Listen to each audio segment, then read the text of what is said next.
नमस्कार, स्वागत है आपका। मैं हूं आपके साथ अमित गर्ग शुक्ला। शुरुआत करते हैं आज की बड़ी खबर के साथ।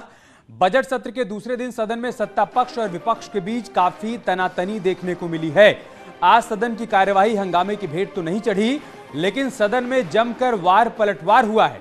नेता विपक्ष अखिलेश यादव ने महिला अपराध के मुद्दे पर सरकार पर ताबड़तोड़ हमले बोले, तो जवाब देने का जिम्मा खुद मुख्यमंत्री योगी आदित्यनाथ ने उठाया और उन्होंने विपक्ष के वार पर जमकर पलटवार किया। अखिलेश और योगी आदित्यनाथ के बीच का सवाल जवाब बेहद दिलचस्प रहा।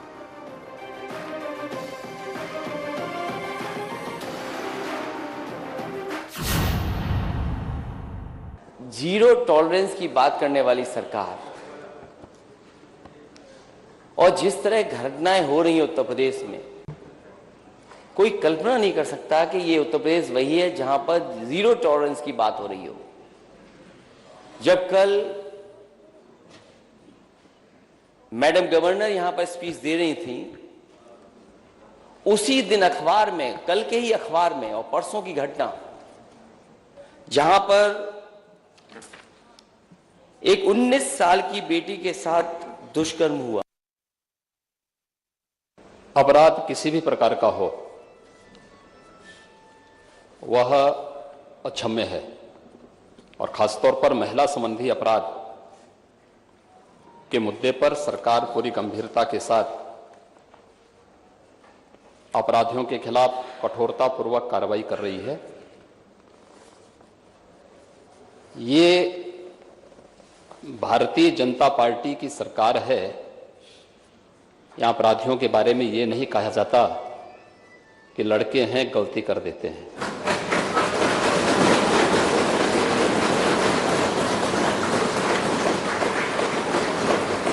अगर अपराधी है तो कोई भी है, वो जीरो टॉलरेंस की नीति के तहत ही कार्रवाई होती है। इसके अलावा अखिलेश यादव ने यूपी को महिला अपराध में नंबर 1 बताया, तो सीएम योगी ने भी जवाब दिया कि यूपी में अपराध पहले की तुलना में कम हुआ है। लेकिन अगर हम देश के और उत्तर प्रदेश के आंकड़े देखें तो महिला अपराधों में यूपी सबसे आगे है।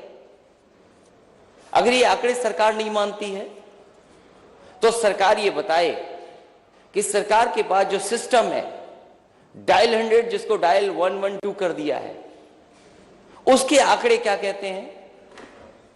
1090 जो बना था सुरक्षा के लिए, उसके आंकड़े क्या कहते हैं। और जो हर दिन हम अखबार खोल करके देखते हैं, पूरे देश के अंदर घटित होने वाले मामलों की संख्या को अगर आप देखेंगे, 2012 से 17 के बीच में विभिन्न प्रकार के जो अपराध हुए हैं, चाहे वह हत्या से संबंधित हों, लूट से संबंधित हों, दुष्कर्म से संबंधित हों, महिला संबंधी अपराध हों, इनमें भारी गिरावट आई है। और कल हमारे प्रतिपक्ष के मित्र महामहिम राज्यपाल के भाषण को सुने होते तो बहुत सारी चीजें उनके सामने क्लियर हुई होती। बाकी जो कुछ बचेंगी अभिभाषण पर जवाब देंगे, उस समय आपको बहुत स्पष्ट रूप से बताएंगे कि अपराधों में कितनी गिरावट आई। अखिलेश ने सदन में प्रयागराज और रामपुर की घटना का जिक्र करते हुए पुलिस बल को अराजक बताया, तो सीएम योगी ने भी अपील कर डाली कि पुलिस बल का मनोबल न तोड़े। प्रयागराज में न जाने कितनी ऐसी घटना हुई है। आखिरकार सरकार क्या कर रही है? क्या थाने इसी तरह अराजकता के केंद्र बन जाएंगे? कल की घटना रामपुर की, जहां रूलिंग पार्टी के सदस्य थाने में जाकर के जिनके ऊपर जिम्मेदारी है कि कानून व्यवस्था को बेहतर करेंगे, उनकी पिटाई हो जाना। एक बड़ी खबर की बात करते हैं। अखिलेश ने सदन में ललितपुर की घटना का भी जिक्र किया, तो योगी ने भी तुरंत जवाब दिया। जो लोग चुनाव से पहले गर्मी दिखा रहे थे, अब उनकी गर्मी शांत हो गई है। मैं तो ये कहूंगा कि सदन के नेता सच बोलते हैं, और मुझे बड़ा अच्छा लगा जब आपने सच बोला। मैं उस मीटिंग में मौजूद नहीं था, लेकिन मैंने तो अखबारों के माध्यम से पढ़ा और जानकारी मुझे हासिल हुई। नेता सदन ने कहा, जब शिकायतें की गई सरकार की, अधिकारियों की शिकायतें जब हुई, तो नेता सदन ने कहा कि आप लोग दलाली छोड़ दो, अधिकारियों को मैं सुधार दूंगा। मैं अपने नेता सदन का बहुत धन्यवाद देता हूं। 5 साल तक दलाली चलती रही, नेता सदन को पता ही नहीं लगा। यह भी बहुत महत्वपूर्ण है कि इससे पहले विधानसभा के चुनाव होते थे या कोई चुनाव होता था, तो चुनाव के दौरान भी और चुनाव के बाद भी व्यापक हिंसा होती थी। महोदय, कुछ लोगों ने इस विधानसभा चुनाव के दौरान भी या चुनाव संपन्न हुए उसके बाद कुछ हरकत की थी, लेकिन उस हरकत को कुछ ही घंटों में हम लोगों ने कंट्रोल भी किया, यूपी पुलिस ने कंट्रोल भी किया है। बहुत सारे लोगों ने गर्मी दिखाने का प्रयास भी किया, तो गर्मी भी शांत हो रही है, बहुत अच्छे ढंग से हो रही है। अखिलेश ने सदन में चंदौली और सिद्धार्थनगर का मुद्दा भी उठाया, जहां महिलाओं के साथ अत्याचार हुआ। तो सीएम योगी ने भी जवाब दिया कि सिद्धार्थनगर के गुनहगार जेल की सलाखों के पीछे पहुंच गए हैं। कि एक बेटी के साथ ऐसी घटना हुई, सरकार ने कार्रवाई की, लेकिन क्या सरकार यह बताएगी कि घटना होने के बाद जीरो टॉलरेंस है? घटना ना हो उसके लिए सरकार क्या कर रही है? इसी तरह सिद्धार्थनगर में,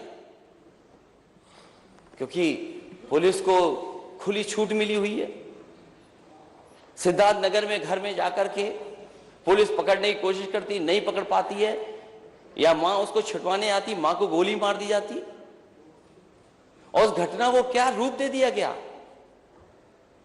किसी और को जाकर के जेल भेज दिया। सच्चाई जनता जानती है, लेकिन सरकार और प्रशासन जब अपराधियों के साथ खड़ा हो जाएगा, जो घटना कर रहे हैं उनके साथ खड़ा हो जाएगा, तो न्याय कैसे मिलेगा? चंदौली की उस बेटी की जो रो रो करके कह रही थी, पुलिस दबिश करने आई थी। क्या दबंगई करने जाती है कि दबिश के लिए जाती है पुलिस? जैसे सिद्धार्थनगर में माननीय नेता प्रतिपक्ष गए थे, क्योंकि इसमें तो बहुत सारे लोग हैं जो प्रदेश की कानून व्यवस्था पर उंगली नहीं उठा सकते थे। वे लोग अब कुछ ना कुछ षड्यंत्र तो करेंगे, क्योंकि पब्लिक ने उन्हें इस लायक छोड़ा नहीं कि वे कुछ कर सकें, तो अब वह कुछ ना कुछ षड्यंत्र तो करते। महोदय, पुलिस पार्टी के जाने के बाद जितेंद्र यादव नाम के एक व्यक्ति ने वहां पर गोली चलाई थी और एक मुस्लिम निर्दोष महिला को वहां गोली मारी थी। वह पकड़ा गया है और ऐसे अपराधियों के खिलाफ बहुत सख्ती से निपटने की कार्रवाई की छूट भी प्रशासन को दी गई है। अखिलेश ने सदन में सवाल पूछा कि आखिर यूपी को महिला अपराध से मुक्ति कब मिलेगी, तो सीएम योगी ने भी जवाब दिया और कहा कि कानून व्यवस्था के मुद्दे पर ही हमें आधी आबादी का वोट मिला है। जानकारी दें कि क्या उत्तर प्रदेश में सबसे ज्यादा अपराध महिलाओं पे हो रहे हैं कि नहीं हो रहे हैं? और डायल 112 और 1090 उसके आंकड़े क्या कहते हैं? क्योंकि यह सरकार नई नहीं है, ये कंटिन्यूटी की सरकार है। क्या सरकार ये स्वीकार करेगी पुलिस के लोग कहानी बदल देते हैं? क्या कहानी नहीं बदली जा रही है? मैं ये सरकार से जानना चाहता हूं, जीरो टॉलरेंस की पॉलिसी में कब महिलाओं पर घटना होना बंद होंगी? क्योंकि आप तो हर उस अपराधी का समर्थन करते हैं जो प्रदेश में अराजकता के पर्याय थे, गुंडागिर्दी जिनका पेशा बन चुका था। विगत 5 वर्ष के अंदर प्रदेश के अंदर कानून व्यवस्था और सुरक्षा के बेहतर माहौल ने ही इस सरकार को फिर से व्यापक जन समर्थन दिया। प्रत्यक्षम किम प्रमाणम, प्रत्यक्ष को किसी प्रमाण की आवश्यकता नहीं होती है। ये चुने गए माननीय सदस्य इस बात के प्रमाण हैं कि जनता ने इन्हें समर्थन दिया है और आधी आबादी ने जिस भाव के साथ समर्थन दिया है वह अभिनंदनीय है। मैं उनको सैल्यूट करता हूं। सदन में जब मुख्यमंत्री योगी आदित्यनाथ अखिलेश यादव के सवाल का जवाब दे रहे थे तो मुख्यमंत्री लाउड स्पीकर का जिक्र करना भी नहीं भूले। उत्तर प्रदेश की कानून व्यवस्था इस देश के अंदर नजीर बनी हुई है। 5 वर्ष में कोई दंगा नहीं। 2012 से 17 के बीच में 700 से अधिक दंगे, बड़े दंगे हुए थे। महीनों महीनों तक मुजफ्फरनगर, बरेली, लखनऊ, कानपुर, कौन सा ऐसा जिला था जहां पे दंगे न हुए हों? 5 वर्ष में कोई दंगा, 17 से 22 के बीच में कोई दंगा नहीं हुआ, कोई कर्फ्यू नहीं। और नई सरकार के गठन के बाद रामनवमी के अवसर पर देश के अंदर 7 राज्यों में दंगे हुए, यूपी में कोई दंगा नहीं।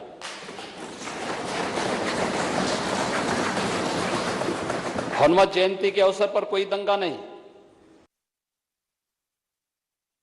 हमें हर जगह से शिकायत आती थी, बुजुर्गों के द्वारा, परिवार की महिलाओं के द्वारा, बेटियों के द्वारा, माताओं के द्वारा कि नवजात शिशु हैं या कोई बीमार व्यक्ति है, अनावश्यक माइक धर्मस्थलों से उतरने चाहिए, शोरगुल बंद होना चाहिए। हम लोगों ने एक अपील की, 1 लाख से अधिक माइक या तो उतरे हैं या उनकी आवाज कम हुई है। तो उत्तर प्रदेश में पहले भी हो सकता था, इच्छा शक्ति नहीं थी। हर एक कार्य को वोट बैंक के नजरिए से देखने की जो प्रवृत्ति है उसने नहीं करने दिया।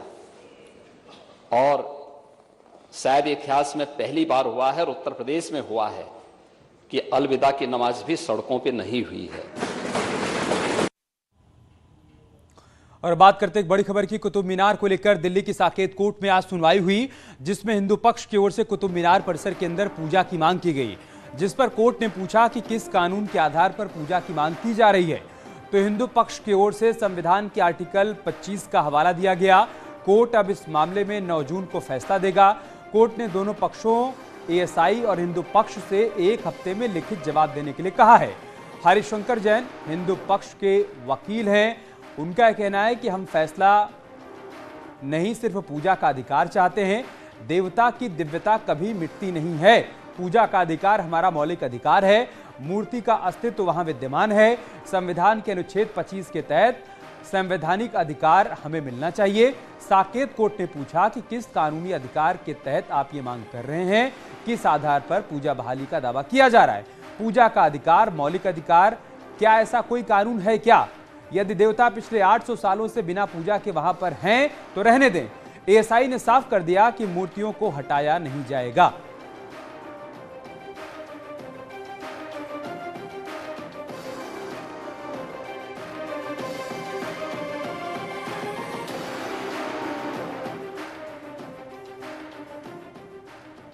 तो दोनों तरफ से क्या क्या बातें रखी गई हैं वो भी हम आपको सिलसिलेवार तरीके से बता रहे हैं। हरिशंकर जैन जो कि हिंदू पक्ष के वकील हैं, उन्होंने अपने तर्क में क्या क्या बातें रखी हैं वो आप बाईं तरफ देख सकते हैं। मुस्लिम आक्रांताओं ने मंदिरों को ध्वस्त किया। इसके अलावा उनकी तरफ से कहा गया कि 27 मंदिरों को तोड़कर परिसर का निर्माण किया गया। विध्वंस के बाद भी देवता और मंदिर की पवित्रता बरकरार है। एएसआई की तरफ से जो दलील दी गई तमाम तर्कों पर, वो भी हम आपको दाईं तरफ दिखा रहे हैं। यार रुक रहे एक छोटे से ब्रेक के लिए, जल्द लौटेंगे कुछ और खबरों के साथ। आप देख रहे हैं न्यूज़ 18 उत्तर।